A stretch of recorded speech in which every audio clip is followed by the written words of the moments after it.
Hello friends, कैसे हैं आप सभी। आशा करता हूँ कि आप सभी अच्छे होंगे, मस्त होंगे, स्वस्थ होंगे और अपनी पढ़ाई में व्यस्त होंगे। तो जल्दी जल्दी क्लास से जुड़ जाइए। क्लास को लाइक कर दीजिए, शेयर कर दीजिए, चैनल को अभी सब्सक्राइब कर लीजिए अगर आप भी करंट अफेयर पढ़ना चाहते हो हमारे साथ। तो जल्दी जुड़ जाइए मेरे प्यारे साथियों। हम आपको कुछ टॉप क्वेश्चंस कराने वाले हैं आज क्लास को लेके। टॉप क्वेश्चंस कराने वाले जिनमें आपको बहुत कुछ सीखने को और देखने को मिलेगा मेरे प्यारे साथियों। क्या कराते हैं हम आपको रोज के रोज टॉप क्वेश्चंस करवाते हैं, ठीक है। चलिए आगे चलते हैं। राह संघर्ष की जो चलता है, राह संघर्ष की जो चलता है वही संसार को बदलता है, वही संसार को बदलता है। जिसने रातों से जंग जीती, जिसने रातों से जंग जीती, सुबह सूर्य बनकर वही चमकता है, सुबह सूर्य बनकर वही चमकता है। तो ठीक है मेरे प्यारे साथियों, आप भी अपनी मेहनत में लगे रहिए, एक दिन आप भी जरूर चमकोगे, ठीक है। चलिए पहला क्वेश्चन देखते हैं।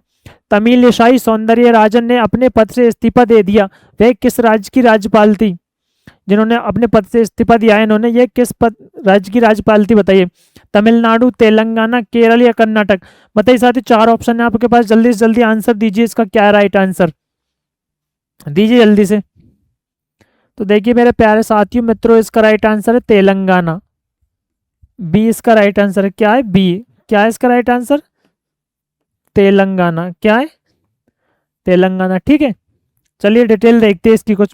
तेलंगाना के राज्यपाल और पुडुचेरी के उपराज्यपाल तमिलिसाई सुंदरराजन ने अपने दोनों पदों से इस्तीफा दे दिया है। उन्होंने अपना इस्तीफा राष्ट्रपति द्रौपदी मुर्मू को भेज दिया। किसे भेजा अपना इस्तीफा, राष्ट्रपति द्रौपदी मुर्मू को, ठीक है। सुंदरराजन ने तेलंगाना राज्य के दूसरे राज्यपाल के रूप में कार्य किया। उन्होंने 8 सितंबर 2019 को पदभार ग्रहण किया था। कब किया था, 8 सितंबर 2019 को उन्होंने पदभार ग्रहण किया था, ठीक है। चलिए अगला क्वेश्चन देखते हैं। हाल ही में पीवी नरसिम्हा राव मेमोरियल पुरस्कार से किसे सम्मानित किया है। जो पीवी नरसिम्हा राव मेमोरियल पुरस्कार है उससे किसे सम्मानित किया गया बताइए। रतन टाटा को, रामनाथ कोविंद को, एस जयशंकर को या नीतीश कुमार को। बताइए मेरे प्यारे साथियों, जल्दी से बताइए इसका राइट आंसर क्या होने वाला है, बताइए जल्दी। किसे सम्मानित किया गया है। तो देखिए प्यारे साथियों, इसका राइट आंसर रतन टाटा। ए इसका राइट आंसर है। क्या है इसका राइट आंसर, ए। किसे सम्मानित किया गया है, रतन टाटा को। किसे किया गया है, रतन टाटा को, ठीक है। चलिए आगे चलते। टाटा सन्स के पूर्व चेयरमैन रतन टाटा को उनके उत्कृष्ट परोपकारी योगदान के लिए प्रतिष्ठित PV Narasimha Rao memorial award से सम्मानित किया गया। कौन से अवार्ड से, नरसिम्हा राव मेमोरियल अवार्ड से सम्मानित किया गया। पीवी नरसिम्हा राव मेमोरियल पुरस्कार का नाम भारत के पूर्व प्रधानमंत्री के नाम पर रखा गया था। यह पुरस्कार सामाजिक और मानवीय कल्याण के लिए समर्पित लोगों को दिया जाता है। किनको दिया जाता है, सामाजिक और मानवीय कल्याण के लिए समर्पित लोगों को यह पुरस्कार दिया जाता है, ठीक है। चलिए अगला क्वेश्चन देखते हैं।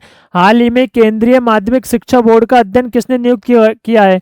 जो केंद्रीय माध्यमिक शिक्षा बोर्ड है उसका उसका अध्यक्ष किसे नियुक्त किया गया हाल ही में। अजय सिन्हा, राहुल सिंह, रघुवर दास या विनय सक्सेना। दीजिए जल्दी से राइट आंसर दीजिए इसका।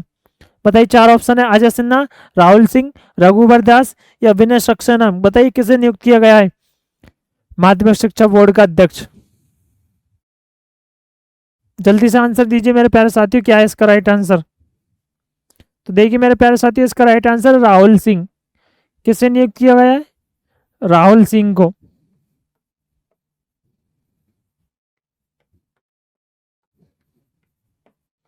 किसे किया गया, राहुल सिंह को। बी इसका राइट आंसर है, ठीक है। चलिए आगे देखते हैं। वरिष्ठ नौकरशाह राहुल सिंह को हाल ही में केंद्र सरकार ने केंद्रीय माध्यमिक शिक्षा बोर्ड सीबीएसई का अध्यक्ष नियुक्त किया गया है। किसका, सीबीएसई का अध्यक्ष नियुक्त किया गया है इन्हें, ठीक है। कैबिनेट की नियुक्ति समिति एसीसी ने बिहार कैडर के 1996 बैच के भारतीय प्रशासनिक सेवा आईएएस अधिकारी सिंह की सीबीएसई के अध्यक्ष के रूप में नियुक्त को मंजूरी दे दी है।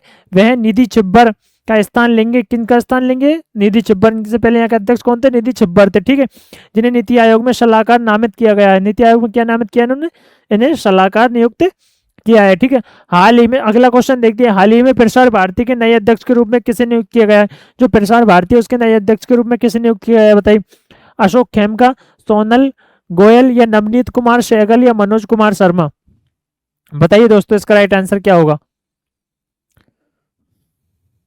तो देखिए मेरे प्यारे साथियों, इसका राइट आंसर है नवनीत कुमार सहगल। किसे नियुक्त किया गया है, नवनीत कुमार सहगल को। सी इसका राइट आंसर है। क्या है इसका राइट आंसर, सी, नवनीत कुमार सहगल, ठीक है। सेवानिवृत्त आईएएस अधिकारी नवनीत कुमार सहगल को प्रसार भारती का नया अध्यक्ष नियुक्त किया गया है। यह पद 4 साल से खाली था। कितने साल से, 4 साल से यह पद खाली था साथियों। सहगल ने ए सूर्य प्रकाश का स्थान लिया है। किसका? ए सूर्य प्रकाश, जिनका कार्यकाल फरवरी 2020 में समाप्त हो गया था, यानी ये इनका कार्यकाल तो 2020 में ही समाप्त हो गया था। उसके बाद ये पद कितने साल खाली रहा था? 4 साल ये पद खाली रहा था। ठीक है। प्रसार भारती भारत की सबसे बड़ी सार्वजनिक प्रशासन एजेंसी है। इसकी स्थापना वर्ष 1997 में हुई थी। कब हुई थी इसकी स्थापना? वर्ष 1997 में इसकी स्थापना हुई थी मेरे प्यारे साथियों। ठीक है। चलिए अगला क्वेश्चन देखते हैं। केंद्रीय मंत्री अर्जुन मुंडा ने किस राज्य में जनजातीय संस्कृति और विरासत के संरक्षण और संवर्धन केंद्र की आधारशिला रखी है? जो केंद्रीय मंत्री अर्जुन मुंडा है, उन्होंने किस राज्य में जनजातीय संस्कृति और विरासत के संरक्षण और संवर्धन केंद्र की आधारशिला रखी है? बताइए। बिहार, झारखंड, असम या त्रिपुरा? जल्दी से बताइए। बिहार, झारखंड, असम या त्रिपुरा? जल्दी से बताइए क्या है इसका राइट आंसर। दीजिए इसका राइट आंसर दीजिए। तो देखिए प्यारे साथियों, इसका राइट आंसर झारखंड, बी। क्या है इसका राइट आंसर? झारखंड इसका राइट आंसर है। ठीक है। चलिए आगे देखते। केंद्रीय जनजातीय मामलों के मंत्री कृषि एवं किसान कल्याण मंत्री अर्जुन मुंडा ने हाल ही में वर्चुअल माध्यम से झारखंड के खरसावां जिले में जनजातीय संस्कृति और विरासत के संरक्षण और संवर्धन केंद्र की आधारशिला रखी है। कहाँ पे? झारखंड के खरसावां जिले में। इस केंद्र की स्थापना के लिए 10 करोड़ रुपए का बजट आवंटित किया गया है। कितने रुपए का बजट आवंटित किया गया है इसके लिए? 10 करोड़ रुपए का बजट आवंटित किया गया है इसके लिए। ठीक है। चलिए कुछ सुना देते हैं आपको। होगा तुझे अफसोस जब हम ना होंगे, होगा तुझे अफसोस जब हम ना होंगे, तेरी आंखों से आंसू कम ना होंगे, तेरी आंखों से आंसू कम ना होंगे, बहुत मिलेंगे तेरे अरमानों से खेलने वाले, बहुत मिलेंगे तेरे अरमानों से खेलने वाले, लेकिन उस वक्त तेरी परवाह करने वाले हम ना होंगे, लेकिन उस वक्त तेरी परवाह करने वाले हम ना होंगे। ठीक है। चलिए अगला क्वेश्चन देखते हैं। महिला प्रीमियर लीग के दूसरे सीजन का खिताब किस टीम ने जीता था? जो महिला प्रीमियर लीग है उसके दूसरे सीजन का खिताब किस टीम ने जीता? बताइए। Royal Challengers Bangalore, Delhi Capitals या मुंबई इंडियंस, यूपी वॉरियर्स? बताइए इसका राइट आंसर क्या होने वाला है। तो देखिए मेरे प्यारे साथियों, इसका right answer royal Challengers Bangalore. किसने जीता? रॉयल चैलेंजर्स बेंगलोर टीम ने। ठीक है। ए इसका राइट आंसर है। चलिए आगे देखते हैं। रॉयल चैलेंजर्स बेंगलोर ने महिला प्रीमियर लीग WPL के दूसरे सीजन का खिताब जीत लिया है। नई दिल्ली के अरुण जेटली स्टेडियम में खेले गए फाइनल मैच में रॉयल चैलेंजर्स बेंगलोर में दिल्ली कैपिटल्स को 8 विकेट से हराकर फ्रेंचाइज लीग में अपना पहला खिताब जीता है। Orange cap Ellyse Perry RCB और purple camp Shreyanka Patil RCB ने टूर्नामेंट जीता। किस किसने? एलिशा पेरी RCB और कैप श्रेयंका पाटिल RCB ने यह टूर्नामेंट जीता था। ठीक है। चलिए अगला क्वेश्चन देखते हैं। माजुली मास्क जिससे हाल ही में GI टैग मिला है, निम्नलिखित में से किस राज्य से संबंधित है? जो माजुली मास्क है जिसे GI टैग मिला है हाल ही में, वो किस राज्य से संबंधित है? बताइए। बिहार, हरियाणा, मध्य प्रदेश या असम? जल्दी बताइए इसका राइट आंसर क्या होने वाला है।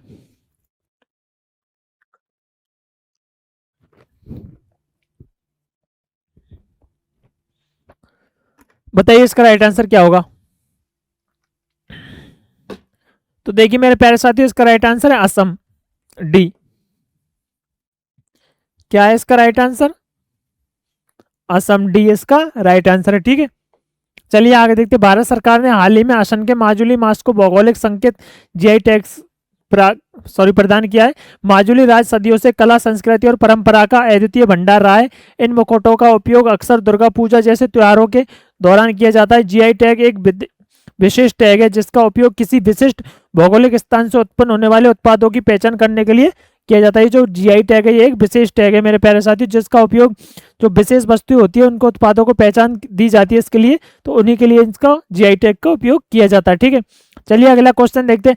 हाल ही में भारत के प्रधानमंत्री ने किस राज्य में मिशन पाम ऑयल के तहत पहली ऑयल पाम प्रोसेसिंग मिल का उद्घाटन किया है? अरुणाचल प्रदेश, असम, कर्नाटक या महाराष्ट्र? बताइए इसका राइट आंसर क्या होगा। चारों आंसर में से उत्तर दीजिए जल्दी से। अरुणाचल प्रदेश, असम, कर्नाटक या महाराष्ट्र? बताइए जल्दी से। तो देखिए मेरे प्यारे साथी, इसका राइट आंसर अरुणाचल प्रदेश। क्या है इसका राइट आंसर? अरुणाचल प्रदेश। ठीक है। चलिए आगे देखते। प्रधानमंत्री ने अरुणाचल प्रदेश में मिशन पाम ऑयल के तहत पहली ऑयल पाम प्रोसेसिंग मिल का उद्घाटन किया है। ठीक है। 2021 में लॉन्च किए गए राष्ट्रीय खाद्य तेल मिशन ऑयल पाम NMEO-OP का उद्देश्य ऑयल पाम की खेती और कच्चे पाम तेल उत्पादन को बढ़ावा देना है। 1 रुपए के साथ 11,040 करोड़ रुपए के परिव्यय के साथ यह योजना उत्तर पूर्व और अंडमान निकोबार द्वीप समूह पर ध्यान केंद्रित करते हुए 2025-26 तक पाम तेल क्षेत्र और उत्पादकता में उल्लेखनीय वृद्धि का लक्ष्य रखती है। विभिन्न हितधारक NMEO-OP लागू करेंगे। क्या लागू करेंगे? NMEO-OP लागू करेंगे। ठीक है साथियों, चलिए अगला क्वेश्चन देखते हैं। हाल ही में भारत के पहले इंडोर एथलेटिक्स और जलीय केंद्र का उद्घाटन कहाँ किया गया है? जो भारत का पहला इंडोर एथलेटिक्स और जलीय केंद्र है उसका उद्घाटन कहाँ किया गया है? बताइए। भुवनेश्वर, चेन्नई, नई दिल्ली या जयपुर? बताइए क्या होने वाला है इसका राइट आंसर। तो देखिए प्यारे साथियों, इसका राइट आंसर है भुवनेश्वर। ए क्या है इसका राइट आंसर? भुवनेश्वर इसका राइट आंसर है। ठीक है, चलिए। ओडिशा के मुख्यमंत्री नवीन पटनायक के कॉलिंग स्टेडियम भुवनेश्वर में भारत के पहले इंडोर एथलेटिक्स और जलीय केंद्रों का उद्घाटन किया है और एक इंडोर डाइविंग सेंटर की आधारशिला रखी है। 120 करोड़ रुपए की लागत वाले इस स्टेडियम में कोचिंग सुविधाओं, चिकित्सालय, देखभाल और एक पैट्री के साथ एथलीटों को रहने की सुविधा, पैट्री के साथ 120 एथलीटों को, कितना? 120 एथलीटों को रहने की सुविधा। इसमें मेडो स्पा द्वारा 10,000 वर्ग मीटर का ट्रैक है और यह राष्ट्रीय और अंतर्राष्ट्रीय कार्यक्रमों की मेजबानी करता है। यह Odisha Reliance foundation athletics high performance centre के लिए एक प्रशिक्षण केंद्र है जिसका उद्देश्य देश भर में एथलेटिक्स का विकास करना है। जिसका उद्देश्य क्या है? देश भर में एथलेटिक्स का विकास करना इसका मुख्य उद्देश्य है। ठीक है, अगला क्वेश्चन देखिए। हाल ही में भारत की नुमालीगढ़ रिफाइनरी लिमिटेड NRL ने किस देश में अपना पहला अंतरराष्ट्रीय कार्यकाल का उद्घाटन किया है? जो ये NRL है, इसने किस देश में अपना पहला अंतरराष्ट्रीय कार्यकाल का उद्घाटन किया है? बताइए। बांग्लादेश, म्यांमार, भूटान, नेपाल? बताइए इसका राइट आंसर क्या होने वाला है। कौन से देश में किया है इसका उद्घाटन? पहला अंतरराष्ट्रीय कार्यकाल का उद्घाटन कौन से देश में किया है? तो देखिए प्यारे साथियों, इसका राइट आंसर है बांग्लादेश। कौन से देश में किया है? बांग्लादेश में। ए इसका राइट आंसर है। क्या है इसका राइट आंसर? बांग्लादेश। ठीक है, चलिए। भारत की नुमालीगढ़ रिफाइनरी लिमिटेड NRL ने बांग्लादेश के ढाका में अपना पहला विदेशी संपर्क कार्यकाल खोला है जिसका उद्घाटन भारतीय उच्चायुक्त प्रणय वर्मा ने किया है। NRL के प्रबंध निदेशक भास्कर ज्योति फुकन और अन्य अधिकारी शामिल हुए। वर्मा ने द्विपक्षीय व्यवहार और ऊर्जा क्षेत्र सहयोग पर जोर देते हुए भारत बांग्लादेश संबंधों के विकास पर प्रकाश डाला। कौन कौन से भारत और बांग्लादेश के संबंधों पर उन्होंने प्रकाश डाला है? ठीक है, उन्होंने मैत्री पाइपलाइन परियोजना का संदर्भ दिया जिसका उद्घाटन भारतीय PM नरेंद्र मोदी ने किया। जिसका उद्घाटन किसने किया था? भारतीय PM नरेंद्र मोदी ने किया था और बांग्लादेश की PM शेख हसीना ने संयुक्त रूप से किया था। अच्छा, बांग्लादेश की PM कौन है? शेख हसीना जी बांग्लादेश की PM है। ठीक है, जो 1 MMTPA हाई स्पीड डीजल का परिवहन करने में सक्षम है जिसकी बांग्लादेश निर्माण लागत 225 करोड़ रुपए से अधिक है। जिसकी कीमत बांग्लादेश निर्माण कितनी है? 225 करोड़ रुपए से अधिक है उसकी लागत। ठीक है, तो जुड़े रहने के लिए थैंक यू मेरे प्यारे साथियों, धन्यवाद। और ऐसी क्लास से जुड़े रहे। आशा करता हूँ कि आपको क्लास अच्छी लगी हुई होगी, बहुत कुछ सीखने को, जानने को मिला होगा। और यदि आप भी चाहते हो ऐसी करंट अफेयर पढ़ना, कम समय में अच्छे क्वेश्चन पढ़ना, सभी आगामी परीक्षाओं में क्वेश्चन आपको देखने को मिलने वाले, तो अभी चैनल को सब्सक्राइब कर लीजिए मेरे प्यारे साथियों। सिर्फ एक बार सब्सक्राइब करना आपको चैनल को, ये मौका अपने हाथ से जाने ना दे, क्या पता मैं आपसे दोबारा मिलूँ या ना मिलूँ, इसलिए अभी चैनल को सब्सक्राइब कर लीजिए। तो मिलते हैं नेक्स्ट क्लास में, तब तक के लिए थैंक यू सो मच, धन्यवाद साथियों।